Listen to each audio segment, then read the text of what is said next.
애틀랜타 라디오 코리아 3월 17일 목요일 오늘의 한 뉴스입니다. 미 연방준비제도가 16일인 어제 3년 3개월 만에 기준금리를 0.25%포인트 인상하며 본격적인 금리 인상의 시작을 알렸습니다. 특히 올해 남은 6번 회의 때마다 금리를 올릴 수 있음을 시사했는데요. 이는 미국이 수십 년 만에 인플레이션을 겪는 와중에 물가 잡기를 금융정책의 최우선 순위에 두려는 의지를 드러낸 것으로 해석됩니다. 연준은 이날 이틀간의 연방공개시장위원회 정례회의를 마친 뒤 낸 성명에서 현재 0%에서 0.25%인 기준금리를 0.25%에서 0.5%로 0.25%포인트 인상한다고 밝혔습니다. 연방공개시장위원회 위원들의 향후 금리 전망을 보여주는 지표인 점도표를 보면 올해 말 금리 수준을 1.875%로 예상했습니다. 올해 남은 6번의 연방공개위원회 회의 때 0.25%포인트씩 인상하는 베이비 스텝을 밟을 경우 6번 모두 인상을 예고한 셈입니다. 조 바이든 대통령과 시진핑 중국 국가주석이 내일인 18일 전화통화를 한다고 백악관이 오늘 밝혔습니다. 젠사키 백악관 대변인은 성명을 통해 이같이 말하고 이는 미국과 중국 간의 열린 소통 라인을 유지하기 위한 지속적인 노력의 일환이라고 언급했습니다. 사키 대변인은 두 정상은 양국 간의 경쟁 관리는 물론 러시아의 우크라이나 침공 및 기타 상호 관심사에 대해 논의할 것이라고 설명했습니다. 두 정상 간의 접촉은 작년 11월 15일 화상 정상회담에 이어 4개월 만입니다. 바이든 대통령과 시 주석 간의 통화는 러시아의 우크라이나 침공으로 긴장이 고조되는 가운데 이루어지는 미중 정상 간의 첫 직접 소통이어서 주목되고 있습니다. 미국 등 유럽 일부 국가에서 코로나19가 재확산하는 조짐을 보이면서 미국이 바짝 긴장하고 있습니다.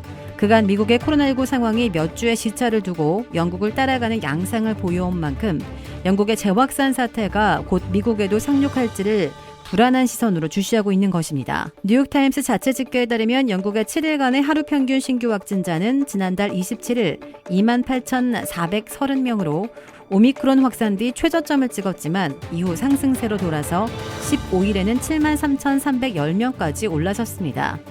프랑스도 이달 4일 53,138명을 기점으로 상승하기 시작해 15일에는 69,702명으로 증가했고 이탈리아와 독일 역시 비슷한 추이입니다.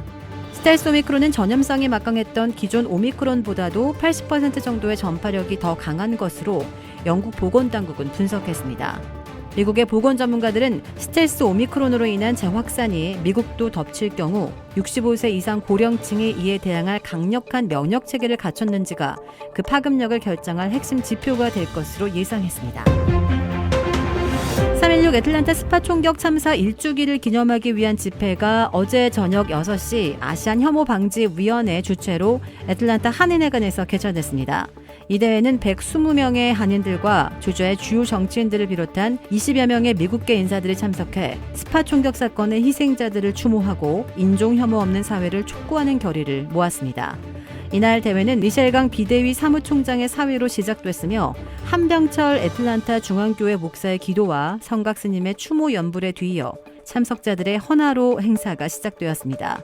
미셸강 사무총장은 조 바이든 대통령이 발표한 성명서를 대독하며 3.16 희생자들의 유가족에게 깊은 위로를 전하며 미 행정부는 아시안 혐오 범죄 종식에 헌신할 것이고 인종 혐오가 없는 다양성과 포용이 넘치는 사회를 위해 노력하겠다는 바이든 대통령의 메시지를 발표했습니다. 이날 대회에 참석한 박윤주 애틀랜타 총영사는 미국 사회와 애틀랜타에 번지고 있는 인종 혐오를 막기 위해 애틀랜타 영사관은 최선의 노력을 기울이고 있으며 이 정치가들과 협력을 확대해 대책을 마련하겠다고 말했습니다.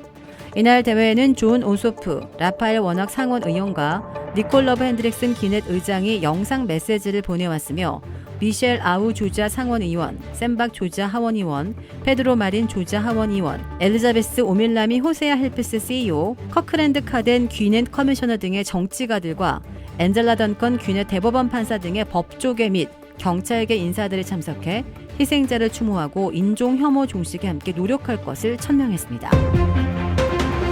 윤석열 대통령 당선인의 국정 밑그림을 그릴 대통령직 인수위원회 주요 인선이 17일 완료됐습니다. 윤 당선인이 내세운 인선 키워드는 우선 전문성을 꼽을 수 있는데요.